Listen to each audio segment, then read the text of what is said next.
بسم اللہ الرحمن الرحیم۔ صفات لازمہ متضادہ کا سبق ہو گیا تھا۔ صفات لازمہ غیر متضادہ یعنی وہ صفات جو حرف کے اندر تو لازم ہے لیکن اس کی ضد نہیں ہے، یعنی یہ لازم نہیں ہے کہ اگر ایک حرف میں تو دوسرے میں اس کے مقابلے میں کوئی اور صفت ہو، اس طرح نہیں ہے۔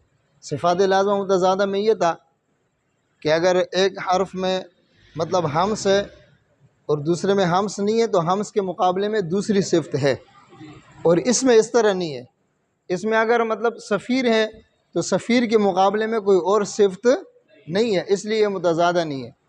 بعد میں ذہن میں سوال آ جاتی ہے نا کہ بھائی جو ہے کیا نام ہے، صفیر ہے تو اس کے مقابلے میں کوئی اور حرف ہونا چاہیے، کوئی اور دوسرے حروف میں تو صفیر نہیں ہے نا، صفیر 3 حروف میں ہے، باقی 28 کیا نام ہے 29 میں سے 3 ہٹا کے 26 حروف رہ گئے، تو 26 حروف میں وہ ان کے ضد ہونے چاہیے، ان کے لیے کوئی اور تو ضد اس لیے نہیں ہے کہ صفیر کے مقابلے میں کوئی اور صفت نہیں ہے، اور وہاں پر ہمس کے مقابلے میں صفت جہر تھا، شدت کے مقابلے میں رخوت تھا، تو یہاں پر صفیر کے مقابلے میں کوئی صفت نہیں ہے، اس لیے متضادہ نہیں ہے۔ یعنی صفیر جو یہ اضافی صفت ہے، صفیر کیا ہے؟ اضافی صفت ہے، لیکن اضافی صفت کا مطلب یہ نہیں ہے کہ یہ جو ہے کیا نام ہے لازمہ نہیں ہے، صفات لازمہ میں سے ہے، لیکن جو صفات لازمہ متضادہ ہے نا وہ ہر حرف میں 5 صفات پائے جاتے ہیں نا ایک ہی وقت میں، تو یہ اضافی کا مطلب یہ کہ 6ٹھی صفت ہے۔ یہ صفیر کون سی صفت ہے؟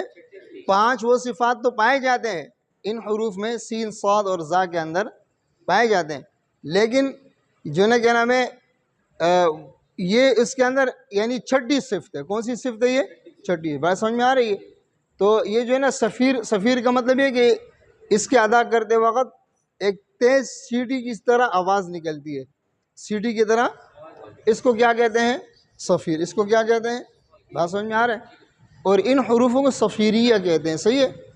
اور اس کے بعد ہے قلقلہ، یہ بھی صفات لازمہ میں سے، کس میں سے ہے؟ صفات لازمہ۔ قلقلے کا مطلب یہ ہے جس طرح ہم گیند لے کے نا دیوار پہ مارتے ہیں وہ واپس آ جاتے ہیں، جس کو ہم کہتے ہیں کہ ٹپکا مارا، زمین پہ گیند مارتے ہیں دوبارہ وہ، تو اسی طرح یہ قلقلہ جو ہے نا کیا نام ہے، یہ حرف جب اپنے مخرج میں لگے گا تو لگنے کے بعد یہ دوبارہ اس میں آواز اٹھ جاتی ہے، جنبش پیدا ہو جاتی ہے، آواز دوبارہ اٹھ جاتی ہے، اس کو کیا کہتے ہیں؟ قلقلہ۔ لین جو ہے نا کیا نام ہے، لین کا مطلب نرمی کے ہیں، اور یہ حروف لین واو اور یا جو ہے یعنی آسان تعریف اس کی یہ ہے کہ یہ آپ اتنی نرمی سے ہم پڑھیں گے کہ ہم اس پر مد کرنا چاہے تو کر سکے، مد کرنا چاہے تو کر سکے۔ بات سمجھ میں آ رہے؟ انحراف یہ لام اور را ان دونوں کے اندر ہے، مطلب یہ کہ لام جو ہے نا یہ جب ادا کرتے ہیں تو را کے طرف یہ منحرف ہوتا ہے، اور را کو جب ہم ادا کرتے ہیں تو لام کے طرف، را میں جب زبان لگتی ہے نا تو لام کے طرف یہ مائل ہوتی ہے، اور لام میں جب ہم پڑھتے ہیں تو را کے طرف، صحیح ہے؟ اور یہ تقریر کا مطلب ہے یعنی زبان کے اندر جو ہے نا کیا نام ہے یہ جیسے یہ اس طرح کی آواز، لیکن یہ آواز ہم اضافی نہیں کریں گے، اپنے طرف سے نہیں بنائیں گے، بلکہ اس کے اندر جو صفت ہیں یعنی آپ کو خود محسوس ہو جائے۔ کیوں؟ علامہ جزری فرماتے ہیں واقفی تقریراً اذا تشدد، جب را مشدد ہو اس کے اندر تقریر کو چھپائے، تقریر کو کیا کریں؟ ہاں، تقریر کو ظاہر نہ کرے، صحیح ہے نا؟ تو جب مشدد میں ظاہر نہیں ہوگا تو ساکن اور متحرک کے اندر بدرجہ اولا پھر ظاہر، تو یہ تقریر تو اس کے اندر ہے، لیکن تقریر کی صفت ایسی ہے کہ آپ کو خود محسوس ہو۔ اگر آپ اس کو مطلب اضافی کریں گے جس طرح عین المفر کرتے ہیں تو یہ صحیح نہیں ہے، یہ بہت سارے را بن گئے، بلکہ کس طرح پڑھیں گے؟ عین المفر، بس یہ خود محسوس ہو جاتے ہیں کہ اس میں تقریر ہو گئی۔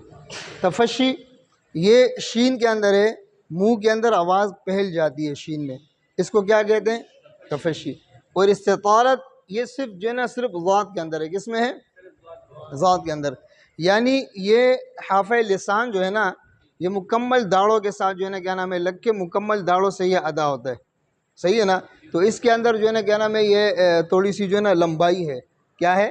مخرج بھی اس کا لمبا ہے، اور اسی طرح اس کے اندر اس آواز کے اندر تھوڑی سی طوالت ہے، تو اس وجہ سے اس کو کیا کہتے ہیں؟ استطالت. بات سمجھ میں آ رہے؟ تو یہ صفات جو ہے نا کیا نام ہے لازمہ غیر متضادہ ہے. اس کے اندر کوئی اس طرح کی بات نہیں ہے جو سمجھ میں نہ آئے. بس یہ ہے کہ ان چیزوں کا آپ نے یہ خیال رکھنا ہے. میں نے آپ کو جیسے بتایا تھا کہ امتحان لیتے ہوئے یا آپ کہیں پہ جج بن جائے تو اس میں جو ہے نا کیا نام ہے بچوں میں باریکیوں کو دیکھنا پڑتے ہیں. بہت سارے بچے اس طرح ہوتے ہیں کہ ٹکر کے پڑھتے ہیں. ہاں تو اس میں اگر ان باریکیوں کو آپ سمجھتے ہوں گے تو جس کو آپ جو ہے نا کیا نام ہے نمبر دیں گے تو آپ صحیح یعنی مستحق کو آپ نمبر دیں گے. بات سمجھ میں آ رہی ہے کہ نا. اور اگر مطلب ان باریکیوں کو نہیں سمجھیں گے تو غیر مستحق کو جو ہے نا کیا نام ہے پوزیشن مل جائے گی اور مستحق پیچھے آ جائے گا. تو اس لیے نا ہم قلقلے کے اوپر بھی ہم 1 نمبر کاٹتے ہیں اور اگر اخفا نہیں کیا اس پر بھی 1 نمبر کاٹتے ہیں. تو اخفا جو ہے نا وہ صفات عارضہ میں سے صفات لازمہ میں سے نہیں ہے. بات سمجھ میں آ رہا ہے نا. تو ان چیزوں کا خیال رکھنا ہے. ان چیزوں کا کیا کرنا ہے خیال رکھنا ہے. اور اگر خود آپ نے مطلب ایک ضابطہ بنانا ہے مسابقے کا تو ان چیزوں کو آپ نے سامنے رکھ کے ضابطہ بنانا ہے. صحیح ہے. اللہ رب العزت عمل کرنے کی توفیق دے.